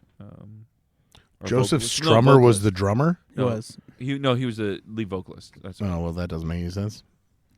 I was going to let you have it. But whatever. Grosse Point Blank. Go see it. Go see it. In all seriousness, no, but fuck you for the Hitman joke. I forgot all about that. So you heard it here first. Bradford Oman /film.com hates Timothy Oliphant. Not even close. Yeah, that's exactly what he just said. Hey, Brad. I was once alone with Timothy Oliphant in his trailer. Easy. Were you really? Really? Boys, is he good looking? Not. Is he good looking? He's a handsome fella. Let's not talk about. He seems like an all-American handsome. Tough to crack. You don't want to. Really? Yeah. He didn't want to talk to you? Hey. No. So I think I've told this story on this podcast before. At the very least, I've told Ben before. You got to make sure that there's a restraining order. You can't really talk about this on the air. He's really good friends with Conan. I didn't know that. That's really interesting. No. So there was a movie he did called I Am Number 4. I think I remember this. It's a sci-fi movie. It's based on a young adult novel. I did a set visit for it back in the day. He's in it, and so I was on set, and I was the first of the group of reporters that were going to be on set to arrive. I was the only reporter on set. Other people's flights were delayed, and so I was waiting. I was watching them film. And one of the publicists came over, and they were like, "So we actually have time with Timothy if you were able to do that. Obviously, no one else is here. Heck yeah, I'll take that. But you can go talk to him." And I was just, "No, hold on. No, I don't have shit prepared. Yeah. At any other time, like sure, but I'm waiting because like in these situations, you're basically doing what is the equivalent of roundtable where everyone's asking questions. I'm not prepared to talk to Timothy Oliphant one-on-one because I haven't been prepared to do this. So I'm like, oh, okay, sure. And so they literally usher me into Timothy. Right then and there. Yep. Into Timothy Oliphant's trailer. Hey, can I call you Tim? What's your favorite summertime memory? So yeah, so I sit down at like the little like dining table that's like in his trailer with him. I'm just right across from him with my fucking recorder. Oh. And so it's not terrible, but like you can tell he's the kind of actor where like unless you ask like the right question, he's not going to give you much to work with. And eventually like he warmed up and it worked out. It was fine. Did you bring up the fact that it was awkward because this was different than normal, or did you have to play definitely it like... not. No. This was still pretty early in my career doing. You didn't have the confidence of like what you would do now. Yeah, exactly. Also, Timothy Oliphant doesn't like that stuff. I listened to his interviews on Conan. He wants nothing to do with Hollywood. He just wants to act. Exactly. He is that guy that just wants to act. And I very much got like that was very clear. Like doing the interview, it's like he does not like doing press junket kind of stuff. So, but yeah, it was an experience, and I'm glad I met him because he's a cool dude. So, was he mean to you? No, he wasn't mean at all. He was just it's just not a scene. Just not super engaging, but despondent, but not in a way where like it felt like he was being an asshole. No, he's a guy that I think, based on again him and Conan being close, he does an interview with Conan a couple times. He does like almost once a season on his podcast, and I think he wants to act or be with his family. Yeah, that's all he wants to do. Yeah, exactly. And I get it. Screw that guy. Honestly, like the press circuit for the most part, like it's gotta suck when you're like an actor because you are getting a lot of the same questions. It's the same thing, and you get a lot of stupid questions, and you have to repeat yourself a lot. You know, I just wish it was Timothy Oliphant's not worried about getting his name out there, right? He knows who he is. He knows what roles he's gonna get. I just wish if I was a famous actor, I just wish you could just be like, oh yeah, I've been asked that. Try something different. But just keep going. But here's the thing that also sucks though is. You when you're working for an outlet, like you have stuff that you know, like they want to hear about and stuff like that. Of course. And you have readers that maybe haven't heard that somewhere or haven't didn't know that he's been asked that somewhere else. You know, it's a very weird line. You have to ask those questions. I get it. It's a very weird line to walk. It's that's what makes it so hard. Honestly, is because like there's some stuff you have to do even though you don't necessarily want to, and like you might get like an answer that somebody else will also get, but like because it's yours, you got to make sure that you get it. What was it like working with your co-star? If you could steal a smooch from anyone in Hollywood. But this yeah, interview's over. So Timothy Oliphant. Hey, I rewatched something. I wanted to bring up because it had been a while since I watched it, and I think it holds up pretty well. But I watched Kick-Ass. Oh yeah, what'd you think? It's still really good. It's fun. It's a good. It came at a time when like superhero movies weren't tired. It's a great. Dark spin, on what was happening like with superheroes at the time. This kid deciding, better or worse than Samaritan? Definitely better. Are you sure? Yes. Yes. No, Aaron Taylor Johnson is good in this movie. Chloe Moretz. I mean, even being so young in this movie, like seeing her in this role, like you could tell she was just going to be a fantastic actress. Nicolas Cage is doing a really fun Adam West Batman kind of thing, a very eccentric kind of character.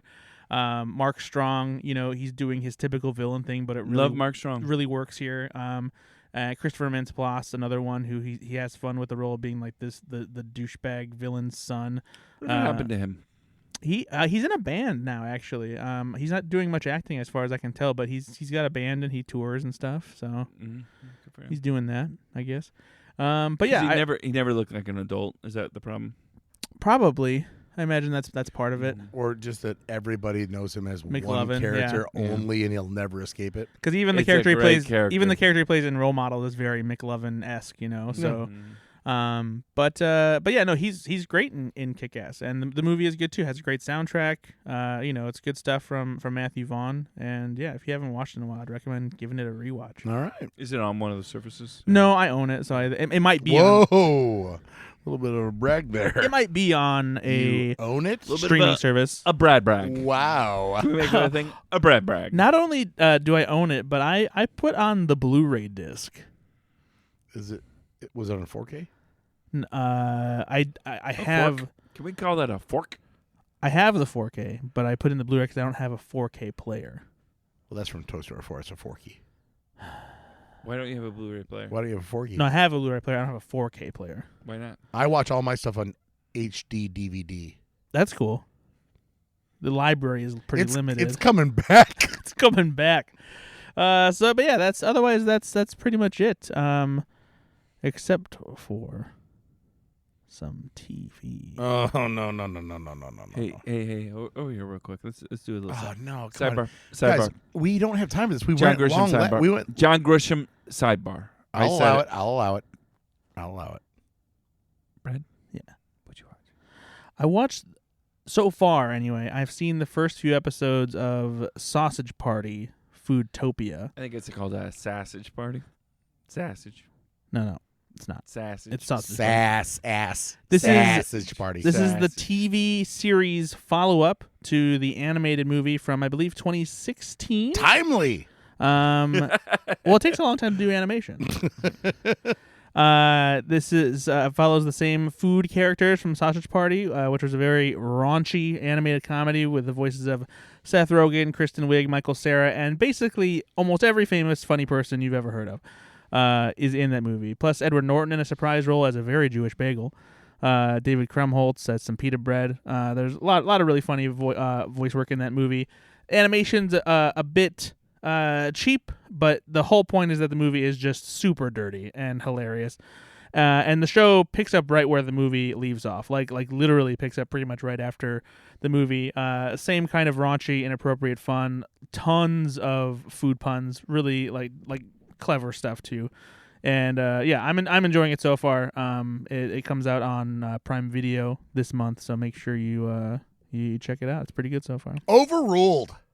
Yeah, I guess. I'm doing a rewatch of The Bear. That's not a court show.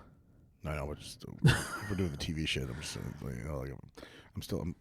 I'm in season 5 of 30 Rock, the rewatch that I'm doing. And Yeah. I'm also just restarting The Bear before I watch the 3rd season. Well, I'm proud of you. I'm just trying to be a member of the tribe here. The Bear's great. Guys that just So talk good. about TV for no So fucking good, Chef. reasons. It's Trying so to good, trying to Chef. fit in, and he make fun of me. Do you still watch stand-up? Yeah. What's the last special you watched? Taylor Tomlinson's new one. Does that just come out?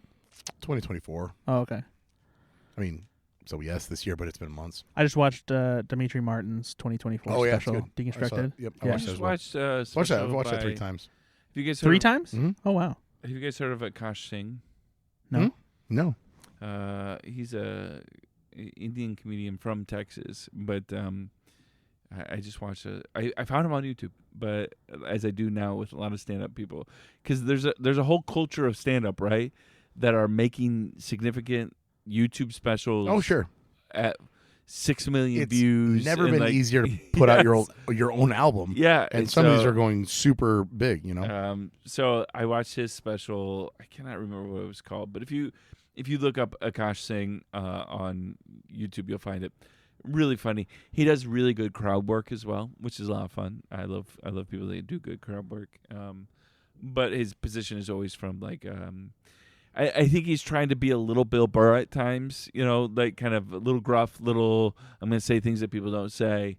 But he does it fairly well, actually, almost Bill Burr-ish. But he also brings in a lot of humor about being a minority, being Indian, these kind of things. I really, really enjoyed him. He's a good comedian. Brad, you should listen to that 'cause you're about to be a minority in Texas. I'm a minority wherever I go because I'm half Mexican. Well, but you're about to be a minority in Texas. I wanted to say one thing about Dimitri Martin's 2024 special because it is very good. It's an interesting approach that he takes with it, especially when it comes to the editing and how he frames the special in the form of like video, actually.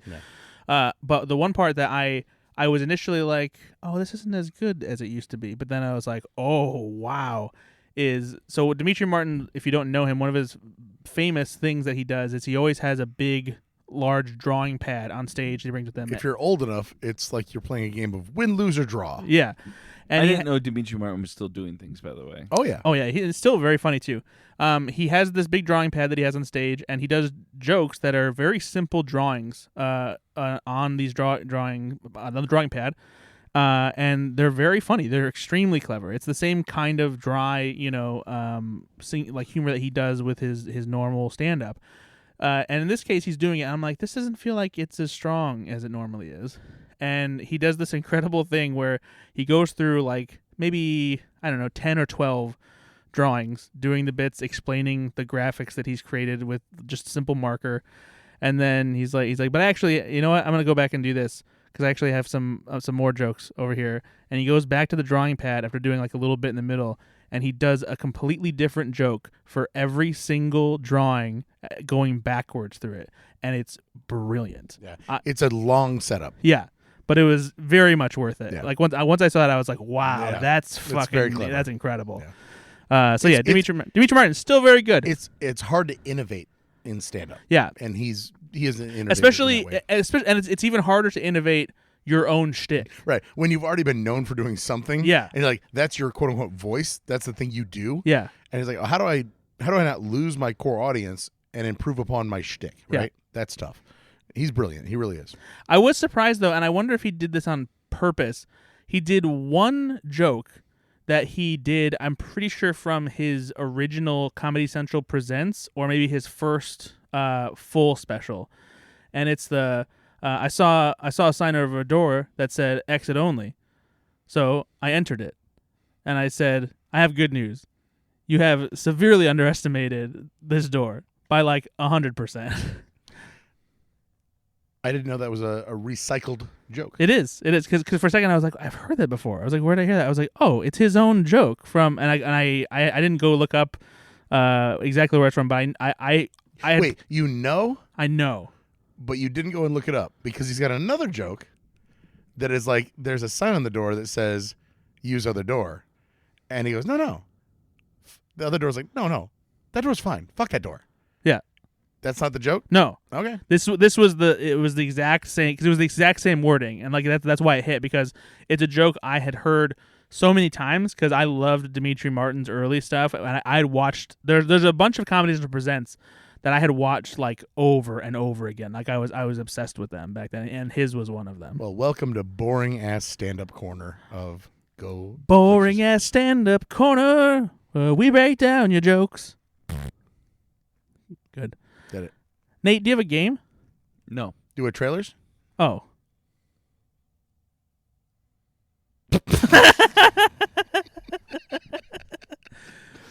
I feel like I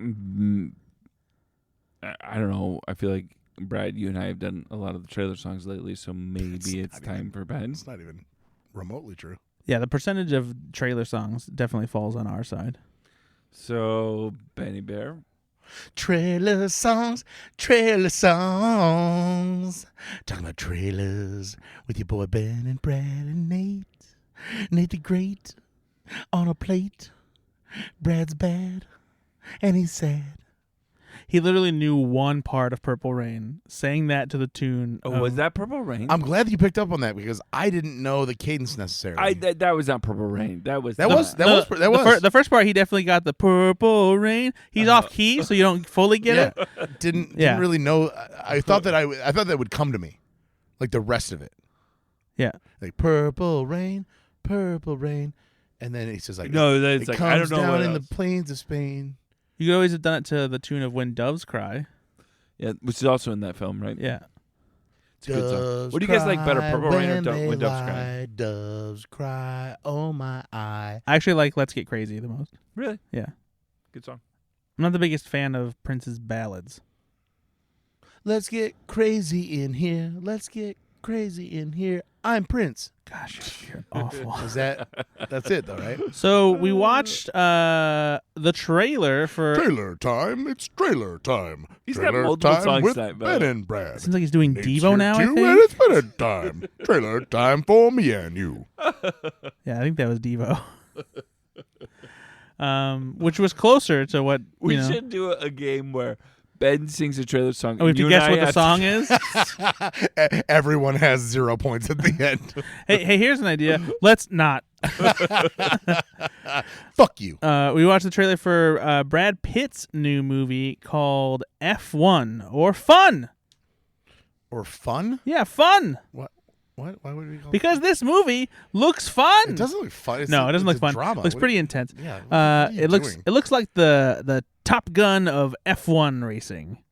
Okay. And the trailer really gives you a Top Gun Maverick vibe, especially because of how it does the cool thing where it lingers on a shot of Brad Pitt in the actual driver's seat of an F1 race car, because Brad Pitt actually did do legit crazy high-speed Formula One racing for this movie, and he's actually competed legitimately in several F1 races. So it's cool when you can actually see that it's the real actor and they're not doing visual effects, green screen or anything like that. It does give you a certain feel of authentic intensity. However, I will say the trailer didn't necessarily thrill me. I like the approach they're doing and the fact that Brad Pitt is doing his own driving, but the use of Queen's "We Will Rock You" in this trailer felt like it was like the worst cliche, What are you doing, almost like guys? it was a fake movie trailer. It was like the trailer was cut and sent out, right? And they're like, "This is what we're gonna do," and there's no music. We want over to vibe like "We Will Rock You," but there's no music over it whatsoever, and that's what they're gonna do. And then somebody at the last one was like, "Shit, we forgot music." Throw that all over the top. That's what it looks like. Because Queen's not cheap. No, exactly. So, and I don't know if it's maybe they just thought, well, no one's used "We Will Rock You" like this in a while. Maybe we can get away with it. No, and it wasn't a cleverly edited trailer too, where they try to match the beats. Exactly. It wasn't one of those. I wouldn't call that clever. That would be the most basic way of doing it. But they didn't even do that, though. No, I know. Yeah, I'm just saying the current way doesn't work either. But no, I mean, it looks, I'll see it because this is the kind of movie you do want to see on the big screen with a huge sound system. That's going to be incredible, I'm sure. Nate, you said something while we were watching it that you find it hard to get into racing movies. Don't love racing movies. They're just not my favorite. I care 0 bits about F1. Have we assigned or have you seen Rush? Yes, I saw Rush. Okay. I think, right? With Chris Hemsworth? Yeah, I think I saw. Okay. I think you assigned that to Yeah, me. Daniel Bruhl. Yeah. They're fine. I don't hate the films, but I just don't care about them. But have you seen? Rush. No, but have you seen Driven with Sylvester Stallone? I actually haven't seen Driven. No. Oh, I have, boys. And let me tell you, it is fucking terrible. Stallone's the driver, right? Oh, yeah. He wouldn't even fit in the car. No, it would be like me trying to get in one of those cars. I could pick one of those cars up and run around the track with it. That's a lie. I would die. If I did like the one that came out last year with Gran Turismo. Yeah, Gran Turismo. I did like that one. Ford versus Ferrari. Did you watch that? I didn't watch that. No. Oh, Ford v Ferrari is good. It's very good. Yeah, that's very good. I did not watch that, but I did one like of Matt Gran Damon's Turismo. best performances. Yeah. But I'll probably see this because there's Brad Pitt, Javier Bardem. I mean, this is as much money as you can put in an F1 film. This is what you're gonna get. Right? I'm gonna have to see it. Did you watch Ferrari with Adam Driver? No. I haven't seen that one yet either. Really? That's not like a full on racing movie. No, though, but is it? it's a what they call a biopic. So the reason also too that this does feel like a Top Gun Maverick-esque movie is that it is directed by Joseph Kosinski, who did direct Top Gun Maverick. Of course. So it has that going for it. This is a F1 Tom Cruise control. But I do hope that they come out with a better trailer because this one wasn't great. It's a teaser, Well, the teaser. Again. What I saw was one thing. What I felt and heard was another. Yes, agreed. So, But the film doesn't come out for another whole year. Also, this has that's been a pretty delayed for early. quite a while, and it's got a huge budget because of this. It's pushing $300 million now. I think that I read in an article. Well, I think it got because it got pushed because of the strikes. 300. No, there's no way this film costs $300 million. What did they do? Look it up. I think that the delays and everything have cost What did they do that would cost $300 million in this film? The delays themselves cost money, and this is F1 in and of itself is the most expensive sport on the planet. Yeah, and they're clearly using real cars and insane. everything. So yeah. I got a couple. Our friend John Cessna is big into F1. My buddy John Blackburn is big into F1. They're bringing it into the United States more. There was a race in Vegas that did not go well. Honestly, it was like this nighttime. They're going to race F1 through Vegas, and people are suing because of how poorly the event went. Oh wow! And so they're trying to make this thing a huge in America because there is room for it. After that Netflix series, I can't remember what it was called, but I think it's just called Formula One. It was a behind the scenes, and people started being like, "Oh, this is really cool," and it is. I mean, you are going over 220 miles an hour in something with a thinly veiled protection. Like, yes, it's dramatic to watch. You've got all the big personalities and all the money in the world behind these things. It's time for this movie to come. That's why they did it in the first place. But it is, I feel like I don't know how you're going to recoup your budget at all with all the delays. This is insane. No, I mean, this Apple's releasing this on the Apple platform. Oh, well, see, that's another. They don't give a fuck. No, it's 100% true. We talked about this off air a little while back. Is basically Apple loves spending money on movies just because they can, and because even if they have a loss, it's not really that big of a loss for them. Like, sure, it sucks to lose that kind of money, but like they're willing to spend that amount of money because they want the prestige, they want the attention. But they bought the film for $140 million, and then they spent another $250 to make it. No, I mean they bought it. I think already made, right? They bought it in June 2022. So according to Wikipedia, no, it wasn't finished. It wasn't finished then. No, they purchased the rights to it then. Well, sometimes the Holy film's already shit. made, and then the filmmakers shop it around to try to sell it. This is not one of those cases. This wasn't one of those cases. Yeah, definitely not. So nothing about this film excites me too much, other than the actors in it. But I'm not excited about a race car film. But I'm sure it'll be fine. Again, this is a teaser, but I will agree there that not a lot of teasing. Just like 0, but there's a few cuts of some guys, but Dun, dun, dun, dun, dun, dun, dun, dun, dun. It's a very old F1 car. Auga, auga. There we go. So that's enough of that. Is that good for the listeners?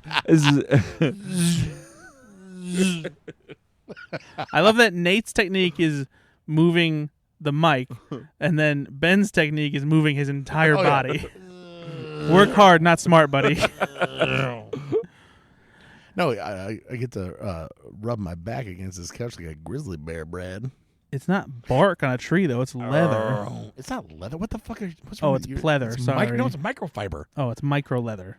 All right. Well, this has been another episode of Go Places, so everybody go. We also watched the trailer for Heretic, a new A24 horror movie starring Hugh Grant as a man who takes 2 female Mormon missionaries hostage and has some kind of scary test for them.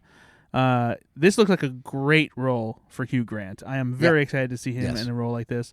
It looks like it definitely has the hallmarks of an A24 movie where there's something scary and terrifying that's happening, but it's got a little bit more bubbling beneath the surface as far as like what this guy is doing and whether or not it's supernatural or if it's just him like being just a weird fucking guy. Somehow A24 will ruin it where the house is a demon. You shut and up. It just kind of creepily whispers at the end, and we should know it's an allegory to a 13th century poem that no one's ever read. It'll be so great. No, this is a great trailer, by the way, because you don't know enough, right? Yeah, exactly. But it's enough to go, I kind of want to see this.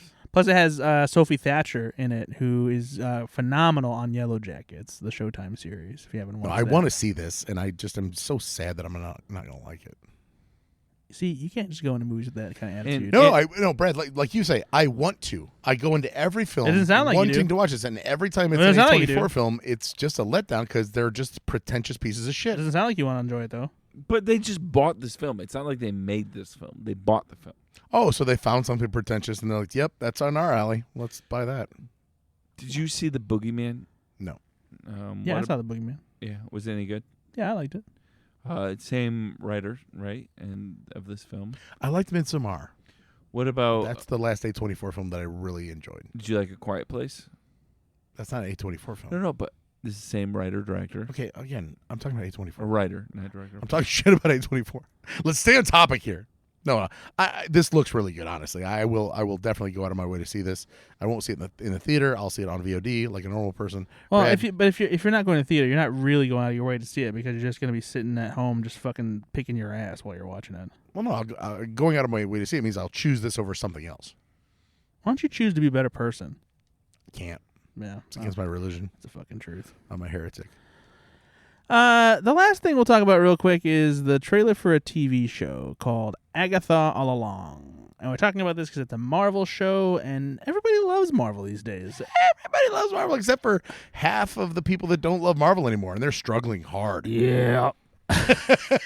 No, so I like conceptually what the series seems to be offering. This is a spinoff of WandaVision. Yes, it follows Catherine Hahn's character, who we love. Turned out to be the villain of WandaVision. And this is following her in the aftermath where it seems Wanda has, obviously, as we saw at the end of WandaVision, has kept her trapped in the town and has used her magic to make her think she's in some kind of TV show, similar to what, WandaVision did for Wanda by keeping her stuck there in various TV programs, sitcoms specifically. And this one has kind of like a True Detective, Mayor of Easttown framework before she is able to bust out of it and tries to like get her witch powers back, basically. I like that first approach. I'm not sure what exactly the second part of that is going to bring. And I find it hard to get really excited because this feels like a show that's coming too late. That, and also I am now burnt out on all of this. Yeah. Like they've run out of their goodwill. Exactly. Like, you used to be able to trust that, like, no matter what the Marvel property was going to be, it was going to be awesome. They've had so many misfires now that it's like, I'll see the tentpole stuff on demand. I'm not even going to the theater to see. I used to Thursday night, opening night, no matter what the latest Marvel movie was, you'd go see it.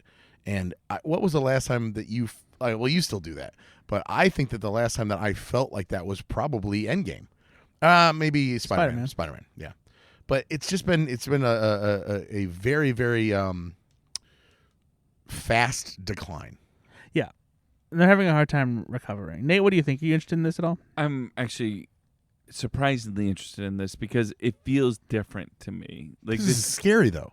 Yeah, I know, but it's going to come out around Halloween, which is fun, right? It's going to be a Disney Plus show, so it's not going to be so scary that I don't want to watch it. Did you actually watch Alien, or did you watch it on YouTube in like segments and then just tell us that you watched it? No, I watched the full thing with Finn because he wanted to watch it. He's like, Dad, I want to watch this. Right.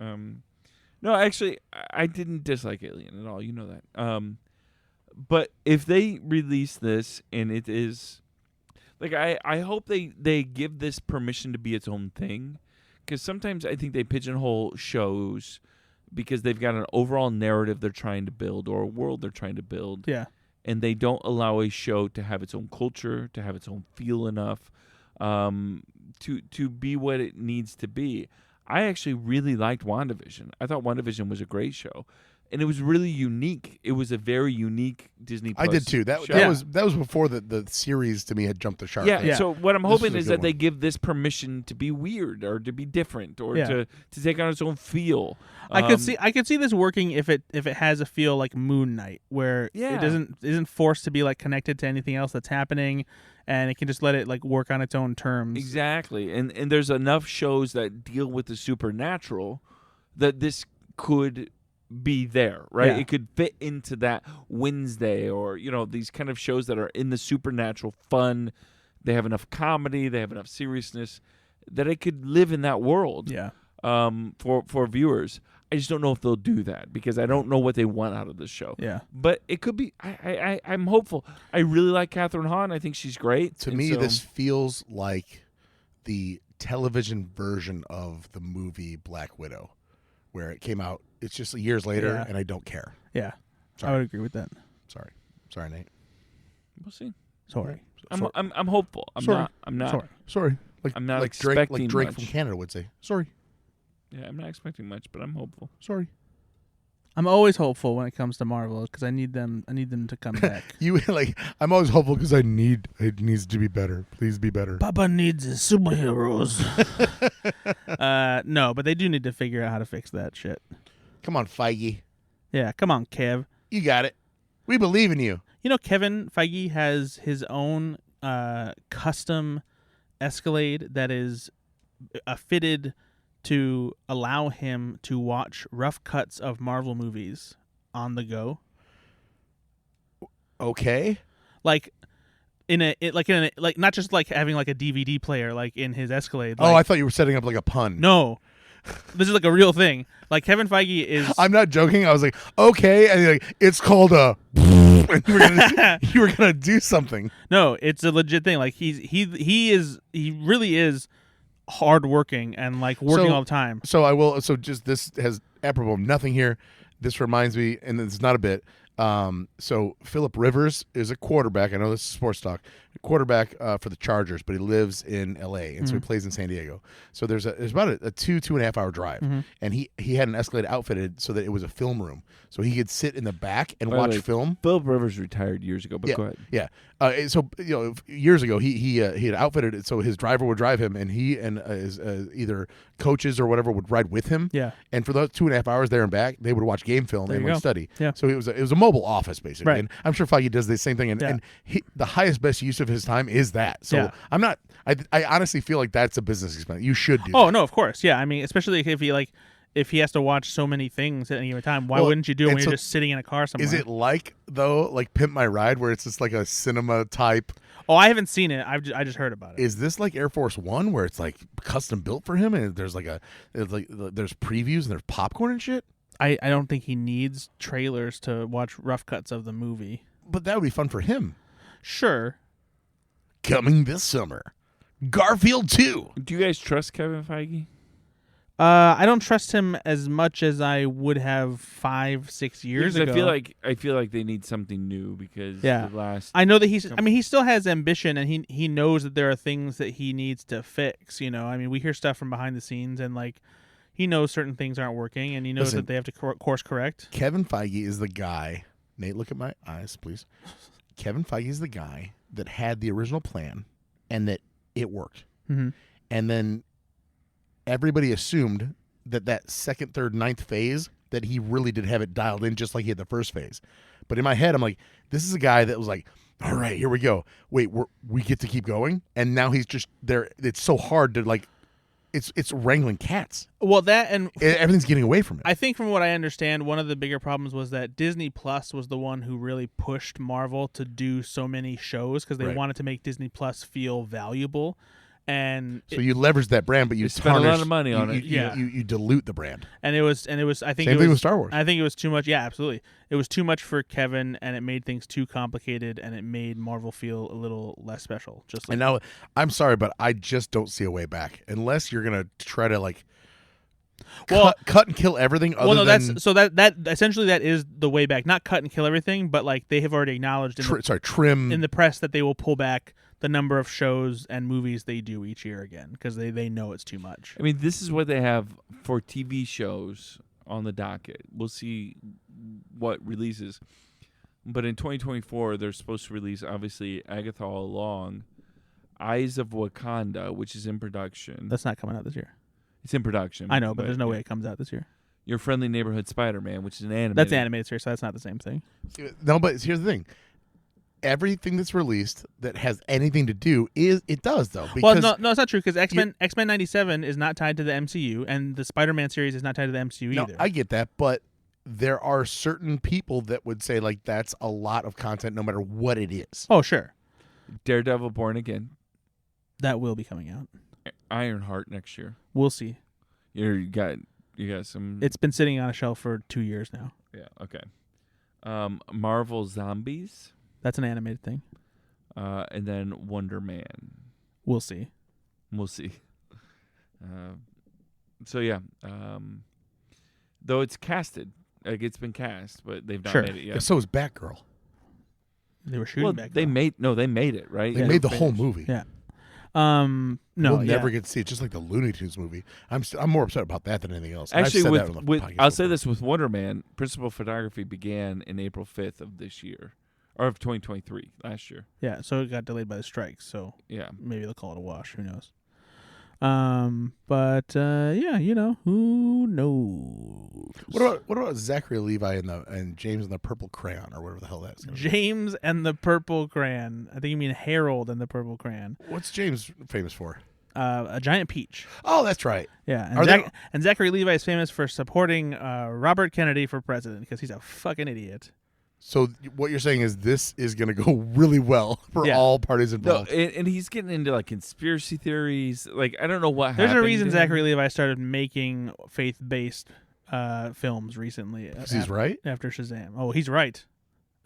He's just say it again. He's right wing. Yep. Oh, gotcha. Nut Bar Jones. So as part of the right wing conspiracy, Nate. How do you feel about Zachary Levi supporting your views? We welcome them all. Come on in. Come on in. We got Reacher. Who else do we got?